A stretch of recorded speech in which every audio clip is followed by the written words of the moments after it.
وہ میں صرف قریب ٹھیک ہے. میں صرف یہ عرض کرنا چاہتا ہوں کہ آج جو سب سے بڑی کامیابی ہماری ہے، آپ دیکھیں کہ ہم نے 9 ججز جو فل کورٹ تھا، ایفیکٹولی فل کورٹ تھا، کیونکہ باقی ججز اویلیبل نہیں ہیں، وہ ہم نے بنوا دیا. اب یہ بڑی ہمیں تو اس کی بہت اطمینان تھا، فیصلہ ادھر کا ہو ادھر کا ہو. جو فل کورٹ کو جو لوگ کہتے رہتے تھے، جو آپ صافی کہتے رہتے تھے، آپ میں جو تجزیہ کار ہیں وہ کہتے رہتے تھے، وہ ایک پوری ڈیمانڈ تھی کہ التجا تھی کہ سارے جج اکٹھے بیٹھے. آج وہ ہو سکا. اب اس میں ذرا ہمیں اس بات پہ کچھ بیچ میں ٹیسٹ اچھی نہیں رہی کہ 2 جج صاحبان نے، سینئر ترین جج صاحبان نے اس بینچ سے اٹھ کے چلے جانا مناسب سمجھا. ہم نے ان کی منت کی، قاضی فیض عیسیٰ صاحب کی اور سردار طارق مسعود کی.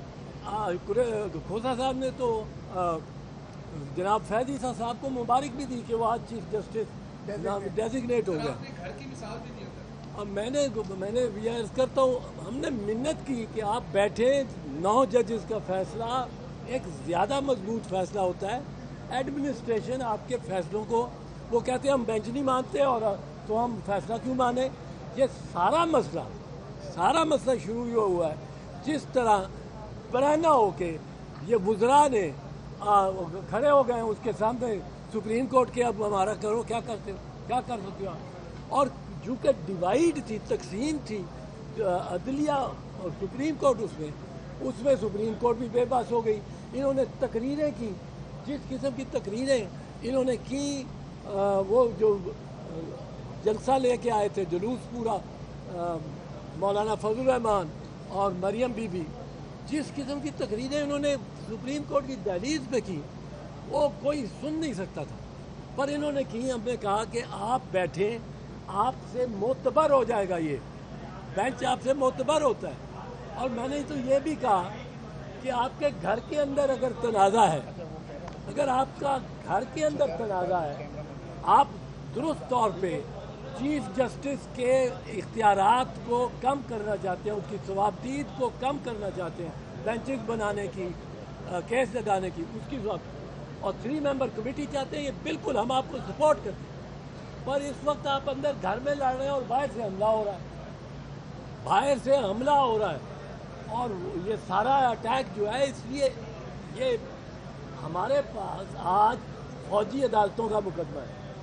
اور قاضی فیض صاحب سے تو توقع تھی کہ وہ اس پہ بیٹھے رہیں گے، اور فوجی عدالتوں کا ایک بڑا ہیومن رائٹس کا مسئلہ ہے. یہ ایک بنیادی مسئلہ ہے. یہ ایک ریاست کے اسٹرکچر اور آرکیٹیکچر کے مطابق کے بارے میں یہ مسئلہ ہے. ہم نے تو منت کی، کھوسا صاحب نے بھی منت کی ان کو مبارک دینے کے علاوہ، پر وہ نہیں مانے.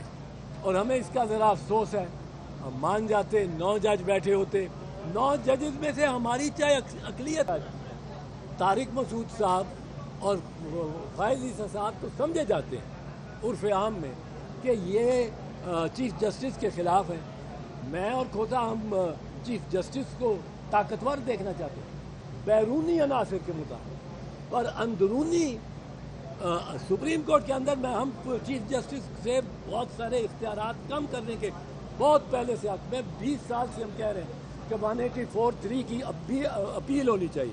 یہ اپیل لا رہے ہیں، بہت اچھی بات، پر وہ اپیل ہوگی آئینی ترمیم کے ذریعے. اس کا میں اس میں زیادہ نہیں چاہتا. پر بہرحال آج ہم بڑے مطمئن ہیں. آج سپریم کورٹ نے اور چیف جسٹس صاحب نے جو آخری پوائنٹس میں کہا کہ جو ان سے فوجی عدالتوں کی حیت بھی سامنے آ جاتی ہے، کہ انہوں نے کہا کہ وداؤٹ ریزنز انہوں نے فیصلہ دینا ہے، گلٹی ناٹ گلٹی. اور ان کے جو فوجی عدالت سیکرٹ پلیس میں بھی ہو سکتے ہیں، پتہ نہیں ہو بھی گئے کہ نہیں ہو گئے. ایسی عدالت ہے جس میں وکیل پیش ہی نہیں ہو سکتا، اور وکیل اس میں چاہے پیش ہونا ہو، یہ عدالت کیسی ہے. انہوں نے پوائنٹس ریز کیے چیف جسٹس صاحب نے.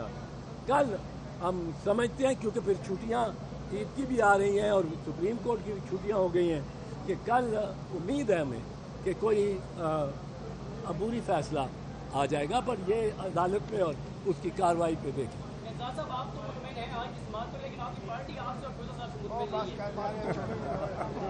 ہے۔ وہ وال آف شیم جو ہے وہ وال آف فیم جو ہے